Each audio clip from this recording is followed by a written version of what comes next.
The trailers for Skeleton Crew paint Jude Law's character as one who is part of the light side, but this new theory could put that into a completely different light. And is this new report the end of the Mandoverse? Welcome to Star Wars Uplink, your place for everything Star Wars gaming, the TV shows, and the movies. Let's jump in. Just you reconsider playing that message for him. There's a theory going around because of this still from Skeleton Crew that shows Jude Law's character looking at, kind of like reaching towards or brushing a set or a piece or, I don't know, carvings on a wall that look to be Sith writing. Oh. So some are theorizing that he could be a Sith, a reformed Sith, someone who was interested in the Sith histories, not necessarily someone who is a Sith, but is a dark side user.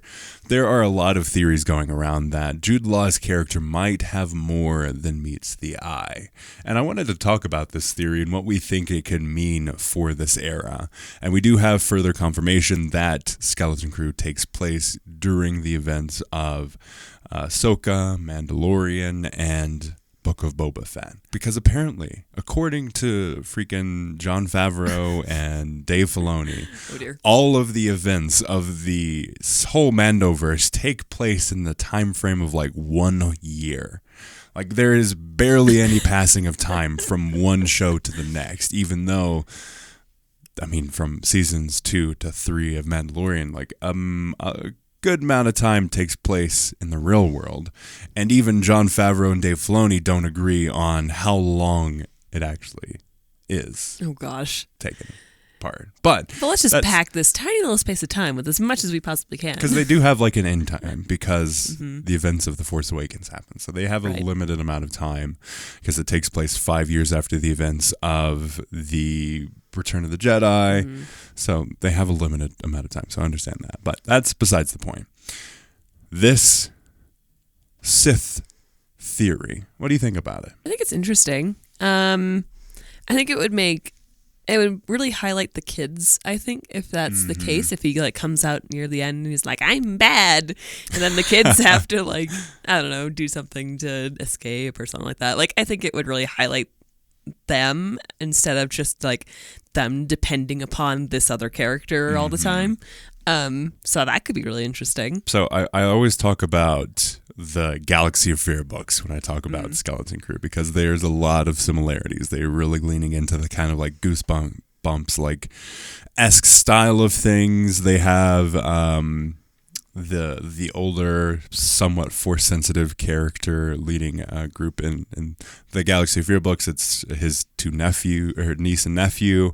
And in this case, it's the group of kids that stumble upon something bigger than what they are.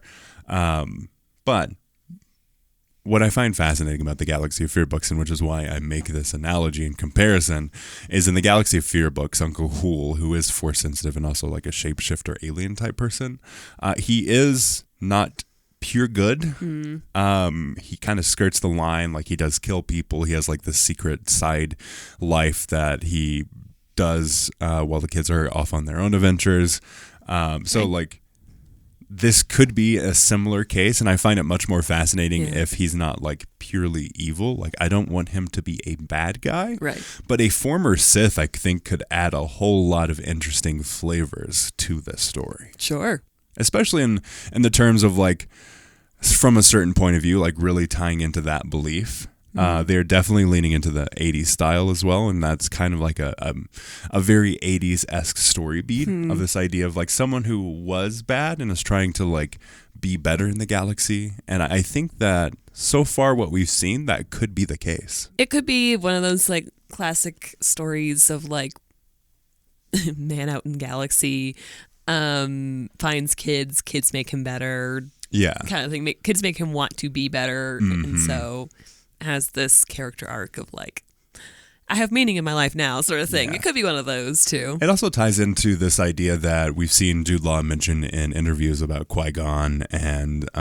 it was Solo. Yeah, so it kind of takes this Qui-Gon meets Han Solo idea and births Obi-Wan. Obi-Wan's a character who was taken to his extremes. He was put into this place where he couldn't necessarily thrive like he needed to with how the structure was placed. Like, he was someone who followed the rules quite religiously, but also realized that there was more to the galaxy than just the rules. Like, there were gradients in this idea of like how people actually work, and how the light side is this belief system where you are trying to be good in all aspects of your life, but you're never actually able to achieve that purity. And I think that's where the Jedi as like a whole order failed, because they felt like you had to be this level of perfection that is just not realistic, especially in a world where they are utilized as soldiers and generals. Like, this idea that, the purity of the Jedi Order and the light side can be paired with the efforts of war, not realistic.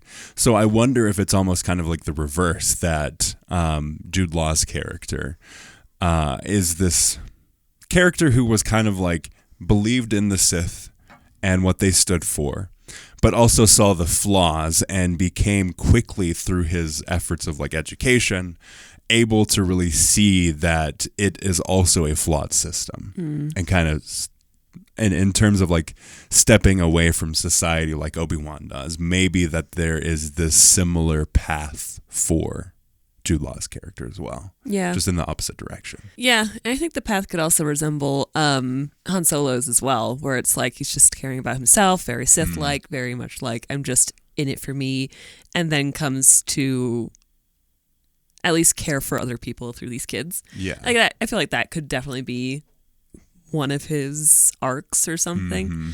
I will say I'd be very surprised if they make him a Sith, because we don't see that in Star Wars.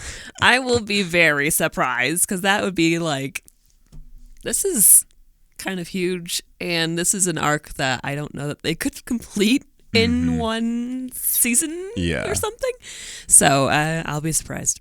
It also depends on what direction they want to go with the show. Sure. Like, do they want to really showcase this as the Jude Law show, or do they want to highlight the kids? I think with the talent that Jude Law has, he has this backbone and this seriousness that is going to work in the show's favor, especially when they're looking at like this idea of like very classic 80s Amblin style like shows, where typically if you had like a Goonies style show, you also had like Josh Brolin, who's a teenager, but still like a core piece of that. And you also have him, have all of the kids teaming up with the teenagers, teaming up with Sloth, teaming up with this like, teaming up against adults. So you almost have like this age gradation there. Yeah. And I think that's interesting, a piece there. You look at like E.T. and all of that kind of stuff. Like, there's a lot of fun things when you look at like the broad scopes of something like an Amblin style TV show.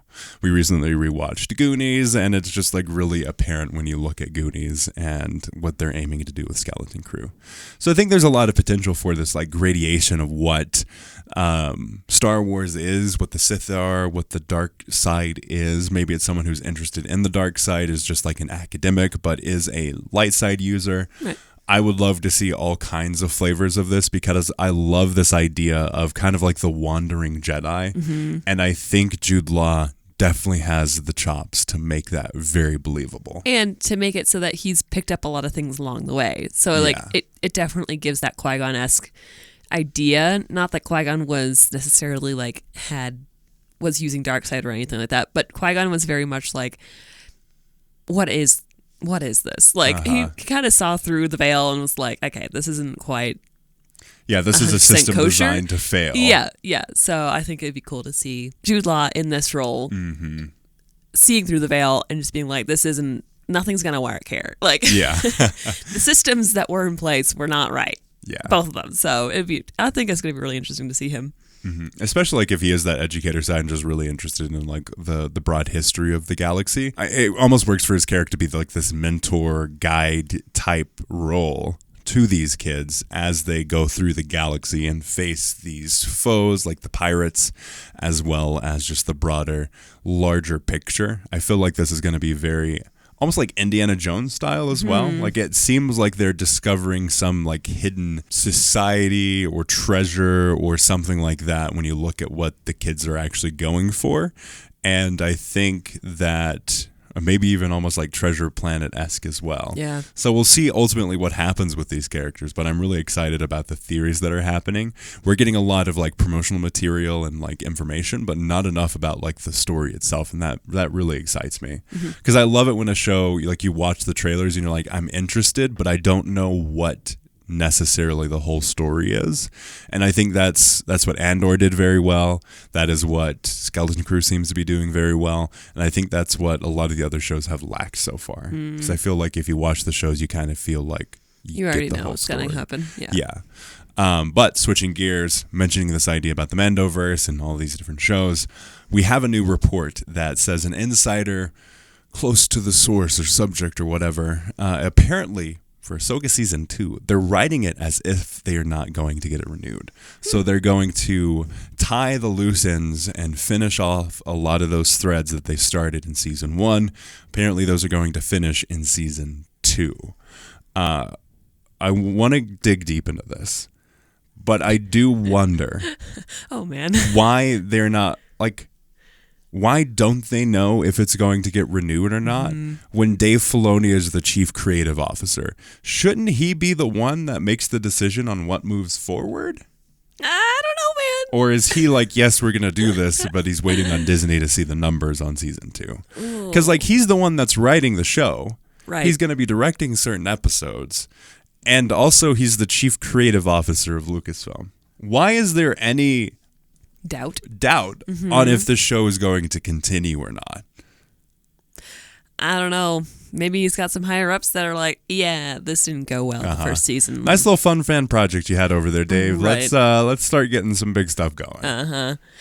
Maybe he just got some fire under him or something, and they're like, listen, just wrap this up. Yeah, 'cause we we're need just numbers. We're looking for it to get into the movies. Let's stop. Which makes sense because if you look at Acolyte, the reason that Acolyte was not renewed was because of how little the viewership was.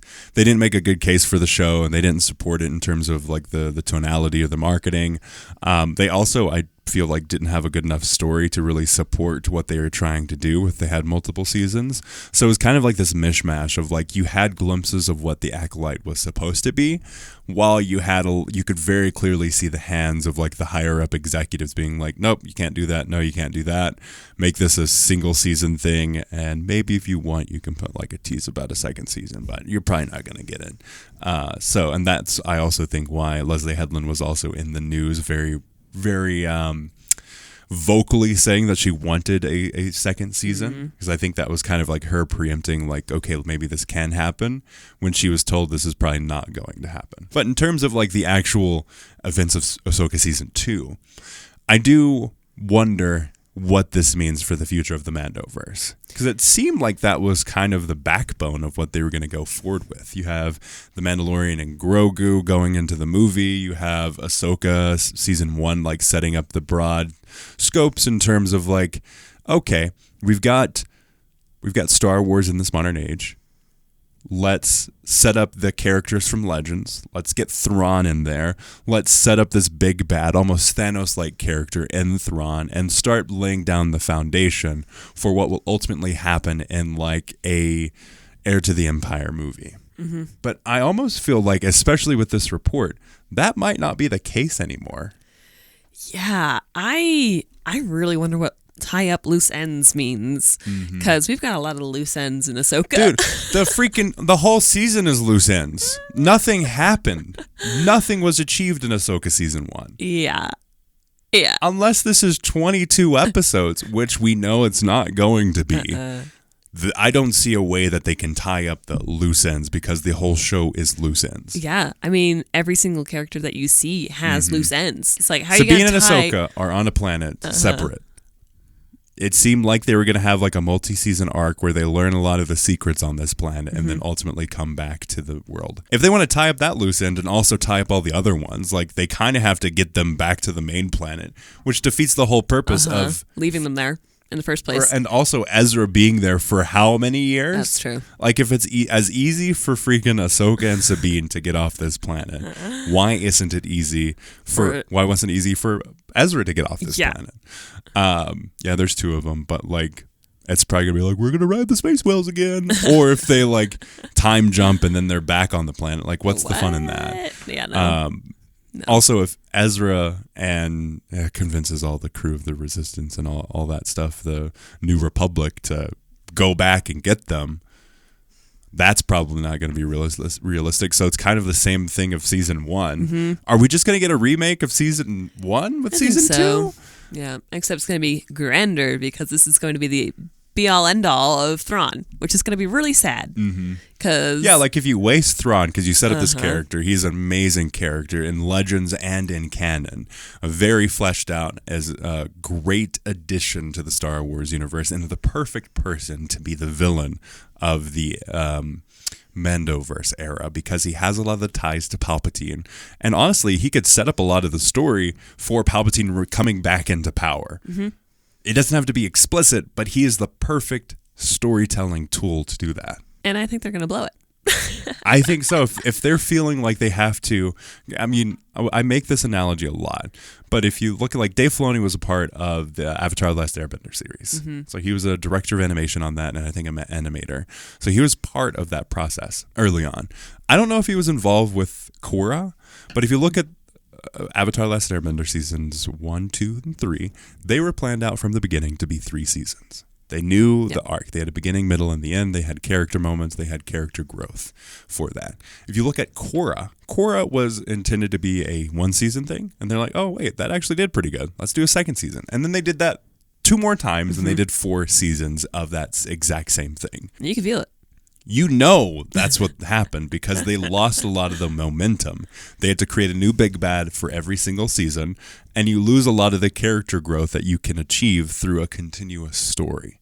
So if they tie all the knots, the loose ends for this, and they're like, okay, we're done, and then they get a 3rd season, that 3rd season will now be like Mandalorian season 3, where you just have it connecting to, oh, the Mando and Grogu movie is going to be over here doing these things. Now we have to flesh out the background, and I think I just think it gives such a disservice to the characters if you treat it that way. Absolutely. Yeah, I mean, how can they grow? How can we actually see this? I don't know, especially with season 1.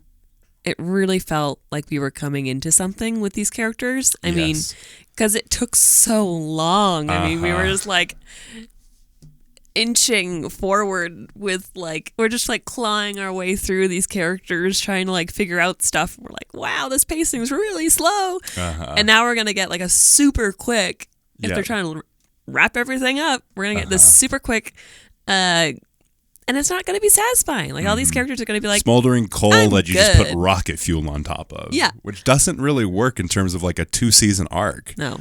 So I'm really disappointed in the fact that if this report is to be believed, that they are just going to tie all the loose ends together. I'm really sad about that. But maybe it lends for something better. We'll see what ends up happening, but it does make me sad that this is kind of the belief that they're going into for season 2, rather than having this belief in terms of what Ahsoka season 2 could be. They're just being like, well, it's probably not going to get renewed, so let's just tie all the loose ends together. But let us know your thoughts in the comments below, what you think about this Sith Jude Law character theory, as well as, are you excited about season 2 of Ahsoka, or kind of disappointed like we are with this news? Let us know in the comments below if you're watching this on YouTube, or contact at uplinkpodcast.com if you're listening to this wherever you find podcasts. As always, thank you for listening, and may the Force be with you.